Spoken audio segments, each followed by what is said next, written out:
Okay, so a couple of people were asking me how to do my wontons, and I thought I would show you.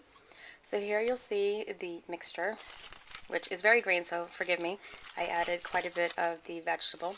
It's basically just bok choy that I threw in the food processor so it would mince up, and ground pork, 1 pound. The bok choy is to your liking. It's usually not this green, but it's still healthier. And then it's some sesame oil and a little bit of fish sauce.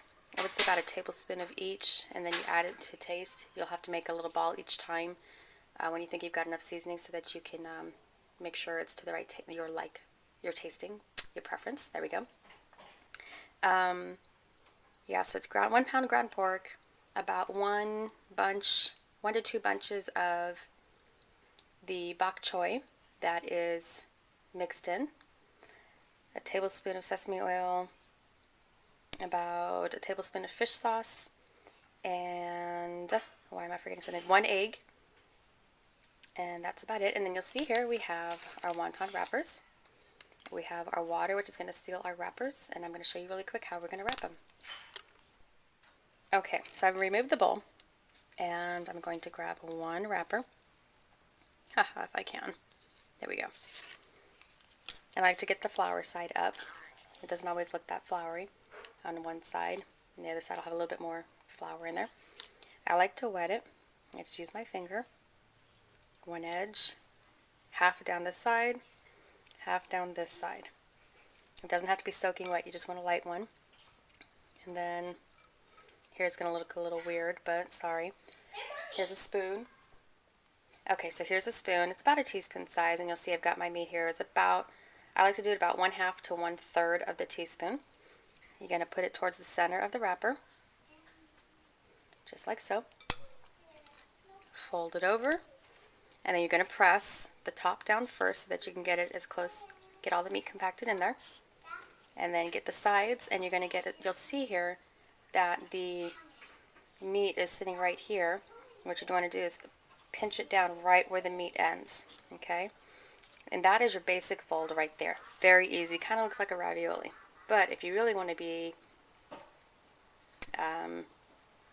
creative, the way my mother-in-law showed me is you take this top part, put your thumbs here where it lines up with the meat, flip it over, turn to make a circle, get a little bit of water, and then you pinch. This is how you get that like little hat looking wonton. Very simple. Takes a little bit of practice though, trust me. Okay, so I'll do that one more time. Flour side up, water, and remember, not a lot. I just barely touch the surface. My meat towards the center. Seal it on all the edges. Yep, that gets my wrappers a little dry because it's breaking. Flip down. Flip around. This is the hard part because if you have too much meat, it will not do it. Ha ha ha, see? I have a little too much meat. Just pinch it at one end. As long as you go, uh-oh, see, I broke. That's when you know these are dry. It's broken. So unfortunately when you do that, the meat's going to flip out. And you'll have broken wontons. Doesn't make them bad, just makes them a little on the messy side. So I'll try that again. These do feel a little bit dry, I wasn't sure. Halfway down on the water. Try to grab a little bit less meat this time. Like, a little bit more, and that's not enough. Seal. All the sides. Flip over. Bend. Grab your water. Pinch.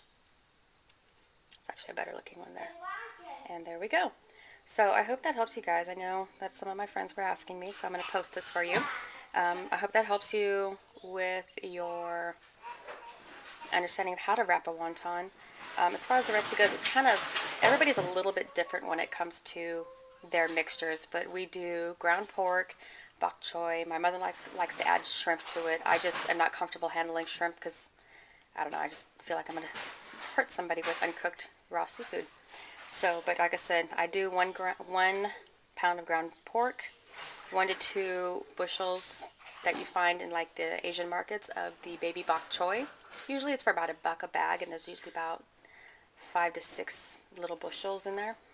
And it's raw. You just grind it up in your food processor so that it's got almost like a paste, but still want some texture in there, so you want them to still have little pieces in there.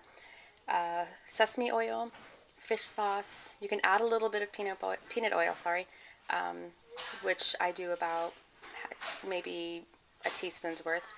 Mix it all together. You can then turn around and then wrap these like such.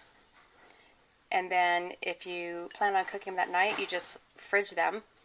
And then you would cook them to where you put the water in your pot, boil it, put your wontons in, let it come back to a boil. And once that happens, this first boil with the wontons in, you add water to it, just enough cold water to make the water stop boiling. Make sure you're stirring slowly and carefully while the wontons are in there. Let it come back up to a second boil, and if they're fresh, you can stop there. If they're not fresh and you've frozen them, you need to do an additional boil. So after it comes to the boil a second time, you would add enough cold water again to cool it off, and then stir slowly, and then make it come to a boil again, and then that's when, so you basically want your water to boil like 3 times when you're doing frozen, twice if you're doing, double boil if you're doing it fresh. So, and if you freeze them, once they're in the fridge and you freeze them, you can freeze them separately on a plate with a saran wrap, and once they're completely frozen, then you can put them like in your Tupperware container, or in a baggies, so that you can that way they don't stick. You don't want them to sit on top of each other. You don't want them like this when they're freezing, because they will stick, and then you'll have broken wrappers, which means then you'll have wontons falling apart in your soup. You want them separated like such. Just even really close is fine, but you want them separated so they're not touching, so when they're frozen they won't stick, and that way you can just put them in your packaging for later use if you're freezing them. If not, enjoy them. They're really tasty, they're really easy, and I made a wrapper. I just did a package of these 2 nights ago, and it had 62 wrappers. I made 62 wontons, and my kids ate all 62 of them. I take it back. They ate about 52 of them. I got about 10. I'd share. So anyway, bon appetit. I will talk to you later. Enjoy. Have a great day. Bye.